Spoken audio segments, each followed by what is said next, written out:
Hello guys, এখন বাজে সকাল ৯টা নাগাদ। আমি এখন মাত্র ঘুম থেকে উঠলাম। বাপের বাড়িতে থাকলে আমার সকাল ৯টার দিকেই হয়। তো ঘুম থেকে উঠে শুনছি বাইরে খুব আওয়াজ, রাস্তার নাকি কাজ চলছে। এতটাই আওয়াজ যে বেরিয়ে দেখতে বাধ্য হলাম। তো বেরিয়ে যা দেখলাম, রাস্তার একদম যাচ্ছে তাই অবস্থা। একদম আমাদের যাতায়াতে খুব সমস্যা হয়ে গেছে। গাড়ি রাখতে পারছি না আমরা, এদিক ওদিক গাড়ি রাখছি, এদিক ওদিক দিয়ে যাতায়াত করছে। রাস্তায় টোটো চলা প্রায় বন্ধই হয়ে গেছে, এমন অবস্থা। রাস্তা আবার রিকভারও হয়ে যাচ্ছে তাড়াতাড়ি, কিন্তু তবুও কিছুক্ষণের সমস্যা। তো আমার ছেলে সব দেখতে একটু ভালোবাসে, তাই আমি ওকে নিয়ে আসলাম দেখার জন্য। তো এখন স্নান টান করে ভাবলাম একটু রোদ তাপাই, কিন্তু আজও দেখি ওয়েদারের যে অবস্থা, রোদ ঠিকঠাক ওঠেনি। চারপাশে একটু কুয়াশা কুয়াশা, আকাশটা মেঘলা মেঘলা। ঠান্ডাটা ভালোই ছিল, আবার হাওয়াও ছিল একটু সাথে। এরকম আকাশ হলে এমনি সব ঠিক আছে, কিন্তু এই সমস্যা হয় আমার ছেলের জামা কাপড় শুকোতে। এছাড়া এমনি কোনো সমস্যা নেই। তো আমাদের ৩-৪ দিন বাড়িতে থাকলে ভালো লাগে না, আর একদিন হলো আমাদের বেরোতে হবে। তো আমরা আজকেও একটু বেরিয়েছিলাম বাজারে। আর আমাদের এভাবে বেরোনো মানেই ওই আমার ছেলে খাবার আনতে যাওয়া, নাহলে প্যাম্পাস আনতে যাওয়া। তো আজও আমরা সেই কারণেই বেরিয়েছিলাম, খাবার আর প্যাম্পাস আনতে। তো ওইদিকে রাস্তা যেহেতু খারাপ, তাই আমরা অন্য দিক দিয়ে আজকে ঘুরে ঘুরে যাচ্ছিলাম। এই যে আমার সেলিব্রিটি বোন, ও লজ্জা পাচ্ছিল, কারণ ও একটু অন্যরকম লুক দিয়েছিল আজকে, যে রাস্তায় ও জিন্দাবাদ জিন্দাবাদ করতে করতে যাচ্ছে, জানি না কী দেখছিল।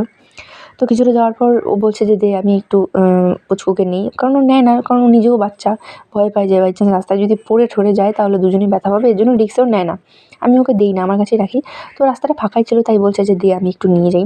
তো ও নিলে আমি একটু রিল্যাক্স পাই, কারণ ওকে নিয়ে হাঁটতে অনেকটা কষ্ট হয়। তাই ও একটু দিলাম যে, নে তুই নিয়ে, আমি একটু রিল্যাক্স নিই।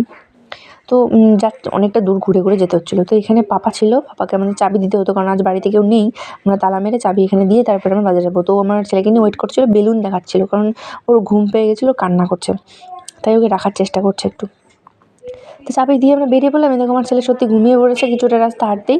তো আমরা চলে আসলাম চৌপতিতে। আমি আমার বোনকে বললাম ভিডিও কর, এই যে ভিডিও করার কোয়ালিটি দেখো, কী যে ও দেখায় ভিডিও করলে, আমি নিজেও বুঝতে পারি না। তো বললাম দে আমি ভিডিওটা করি একটু ভালো করে। আমার ছেলে ঘুমিয়ে পড়ছিলো, এইভাবে নিয়ে ওকে হাঁটতে আমার অনেকটা কষ্ট হয়। ও যখন ঘুমিয়ে পড়ে তবু ভিডিও করতে হবে আর আমাকে যেতেই হবে। তো আমরা ওদিকে গেলাম, গিয়ে খাওয়ার আর প্যাম্পাসটা নিলাম। নিয়ে আমাদের এতটাই পা ব্যথা করছিলো যে আমার ভাবতে হবে একটু বসতেই হবে আমাদের। তো আমরা গ্যালারিতে গিয়ে একটুখানি বসলাম, যে এখানে একটু রেস্ট নিয়ে নিই। আমার ছেলে উঠে পড়েছিল, ওখানে গিয়ে বসতে বসতেই একদম মানে সেন্সের কাজ করে যেন, যে আমার মা বসছে, আমাকে এখন উঠতে হবে, এরকম টাইপ একটা। তো উঠে পড়লো। তো ভাবলাম একটু ভিডিও করে নিই। তো যেহেতু ওয়েদারটা খারাপ, তো সন্ধ্যাটা তাড়াতাড়ি হয়ে যাবে, আর সন্ধ্যার আগে আমাদের বাড়ি যেতেই হবে, তাই বাড়ির দিকে রওনা হলাম। আর কী করা যাবে। এই যে আমাদের পোস্ট অফিস মোড়, আমরা চললাম বাড়ির পথে।